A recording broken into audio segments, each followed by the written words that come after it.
नहमदुहु व नुसल्ली अला रसूलिहिल करीम अम्मा बाद फ़अऊज़ु बिल्लाहि मिनश शैतानिर रजीम बिस्मिल्लाहिर्रहमानिर्रहीम। मैं सबसे पहले गुजारिश करूं कि उर्दू के नफाज के लिए तैयारी का सवाल बड़ा दिलचस्प है कि जैसे कोई गलत काम शुरू कर दिया जाए और कहा जाए कि अब ये बताएं कि सही काम करने की तैयारी कितनी है। तो अंग्रेज़ी का जो नफाज था सरकारी सतह पे वही बुनियादी एक गलत कदम था जो उठा लिया गया। अब उसको रिप्लेस करने के लिए या तब्दील करने के लिए जिस किस्म के डरावे दिए जाते हैं कि तैयारी नहीं है या उर्दू में सलाहियत नहीं है, ये सारी बेहुदा बातें हैं बुनियादी तौर पर।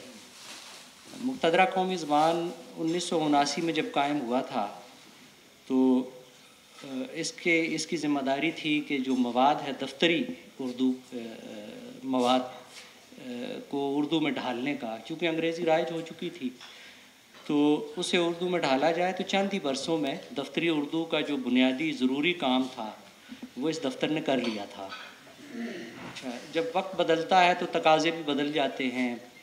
ये जिस ज़माने में काम हुआ था तब कंप्यूटर भी इतना ज़्यादा नहीं था, मोबाइल तो था ही नहीं।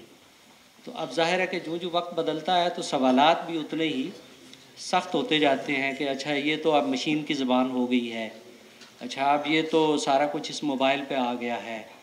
तो ये सारे लेम एक्सक्यूज़ हैं। अंग्रेज़ी में एक लफ्ज़ इस्तेमाल होता है बड़ा ठीक मुनासिब, बुनियादी तौर पे बड़ा अच्छा लफ्ज़ उन्होंने भी इस्तेमाल किया और अक्सर आजकल आम हो गया है कि पॉलिटिकल विल की ज़रूरत है। अगर सियासी तौर पे इरादा किया जाए तो ये काम हो सकता है, मगर बहुत अफसोस के साथ ये कहना पड़ता है कि जिससे आप मुतालबा कर रहे हैं वो अशराफिया हैं, उनका मफाद इससे वाबस्ता नहीं है। लिहाजा आप उनसे मुतालबा अगर तो शरीफाना तरीके से करते रहेंगे तो ये काम ऐसे ही लटकता रहेगा। दूसरा तरीका होता है कि कौमें जो हैं वो अपने मुतालबात को ज़ोरदार तरीके से लेके आगे बढ़ती हैं।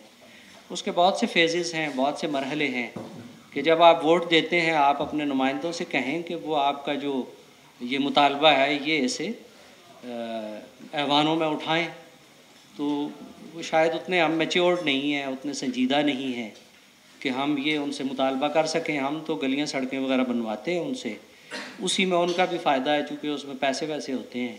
अब उर्दू नाफिज कराने में तो उन्हें कोई पैसों का भी कोई वो लालच नहीं होगा, तो क्यों करेंगे वो। और आपके जो छोटे छोटे नुमाइंदे होते हैं जो उनसे मुतालबा करते हैं वो भी उनके भी मफादात यही होते हैं कि वो भी उनसे पैसे मारते हैं।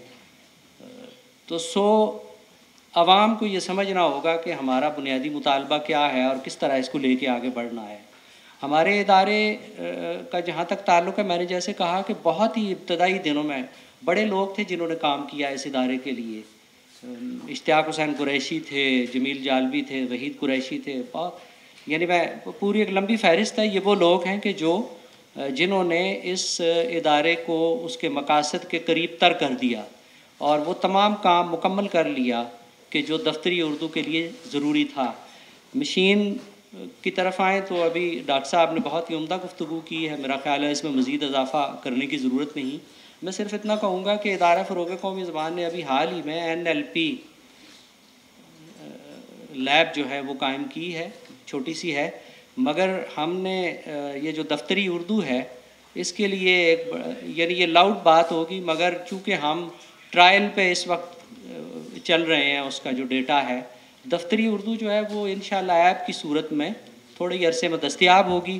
तो जो अफसरशाही की तरफ से जो एक बहाना है वो भी, हालांकि ये भी नाजायज़ बहाना है, मगर चलें उसकी वजह यह है मसलन अफसरशाही का बड़े से बड़ा आदमी जो है वो घर से निकलता है तो ड्राइवर के साथ उर्दू बोलता है, रास्ते में भी उससे गुफ्तगू उर्दू में करता है, फिर वो दफ्तर पहुंचता है उसका दरवाज़ा खोलता है जो गाड़ी का वो भी उर्दू में बात कर रहा होता है, वो दिन भर अपने चपड़ासी से चाय मंगवाता है, मेहमानों की खिदमत करता है, तमाम गुफ्तगू उर्दू में करता है। लेकिन आखिर में वो कहता ये है कि ये अंग्रेज़ी के बगैर काम नहीं चल सकता। तो ये उसकी कोई गुलामाना सोच नहीं है, वो इरादी तौर पे ऐसे करता है। वो आप पर हुकूमत भी तो इसीलिए कर रहा है ना कि उसने कोई फ़र्क कायम किया हुआ है अवाम में और अशराफिया में। तो ये फ़र्क जो है ये मिटेगा तभी जब आपका मुतालबा ज़ोर पकड़ेगा। یہ خواہ مخواہ کام تھوڑی ہوتے ہیں. آپ دیکھیں عدالت عظمیٰ میں ایک نیک جج نے ایک فیصلہ کر دیا، اور فیصلہ بھی وہ کیا جو آئین کہہ رہا ہے. اس نے فیصلہ بھی کیا کیا؟ اس نے صرف یہ کہا ہے کہ آئین کا مطالبہ ہے کہ آپ اردو کو دفتری سرکاری زبان بنائیں، اور اس پر عمل درآمد میں کوئی مشکل ایک لمحے کے لیے بھی میں سمجھتا ہوں کہ نہیں ہے کہ اگر کوئی کہے ابھی اعلان کر دیں تو کیا مشکل پیش آئے گی. کوئی پوچھے کہ انگریزی تک تو آپ لکھ رہے ہیں جس میں آپ کی آدھی سے زیادہ قوم ایف اے اور بی اے میں فیل ہو جاتی ہے. مشکل مرحلہ تو یہ ہے کہ آپ انگریزی میں کام کر رہے ہیں. آپ کا جو کلرک ہے وہ بی اے سے زیادہ تو نہیں ہوتا نا. اب اس کے پاس آتی ہے فائل یا خط آتا ہے، وہ انگریزی پڑھتا ہے، اسے کچھ سمجھ نہیں آتی، وہ فائل بند کرتا ہے، رکھ دیتا ہے. اس کا نتیجہ یہ ہے کہ ڈھیر لگ جاتا ہے فائلوں کا، وہ اس مشکل کی وجہ سے. پھر جن کا ضروری کام ہوتا ہے وہ پیسے دے کے وہ فائلیں نکلواتے ہیں، تو گویا آپ رشوت کے بھی ریٹ بڑھاتے رہتے ہیں. پھر وہ جس کا کام ہوتا ہے وہ اسے نوٹ بنوا کے بھی دے دیتا ہے، یا وہ اگر بہت ہی غیرت مند ہو افسر یا وہ جو کلرک ہے تو وہ کوئی اسی طرح کی ملتی جلتی فائل نکالے گا اور اس کی انگریزی کاپی کر لے گا. آپ خود یہ بتائیں کہ ایف اے یا بی اے پڑھے ہوئے ہمارے جو بچے ہیں انہیں اردو لکھنے یا پڑھنے میں کیا مشکل ہے؟ جب انہیں کوئی مشکل پیش نہیں آتی تو اس کا مطلب ہے باقی سب بہانے ہیں، اور ان بہانوں کا ایک ہی علاج ہے کہ مطالبہ عوام کی طرف سے بہت زوردار ہو.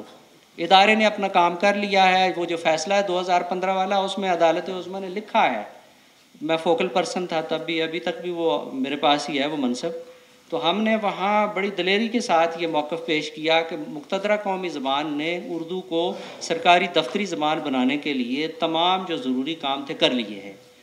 اور عدالت نے اپنے فیصلے میں یہ لکھا کہ مقتدرہ قومی زبان کے ذمے جو ذمہ داری تھی وہ انہوں نے پوری کی ہے.